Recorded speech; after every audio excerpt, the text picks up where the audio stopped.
ഭാര്യയെ ചീത്ത പറയാനല്ല കെട്ടിയത്, ത്വലാഖ് ചൊല്ലാനല്ല കെട്ടിയത്, വീട് അടിച്ചു വാരുന്ന പണി ഏൽപ്പിക്കാനല്ല കല്യാണം കഴിച്ചു കൊണ്ടുവന്നത്.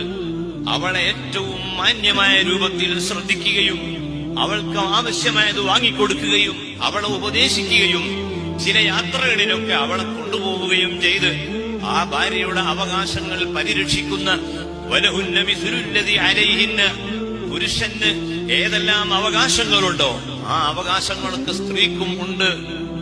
പുരുഷൻ വിളിച്ചാൽ സ്ത്രീ വരണം എന്ന് ഖുർആനിലുണ്ട് എങ്കിൽ, അതേ ഖുർആൻ തന്റെ ഹദീസിലുണ്ട് എങ്കിൽ ഖുർആൻ പറയുന്നു, സ്ത്രീ വിളിച്ചാൽ, ഭാര്യ വിളിച്ചാൽ പുരുഷനും പോകണം.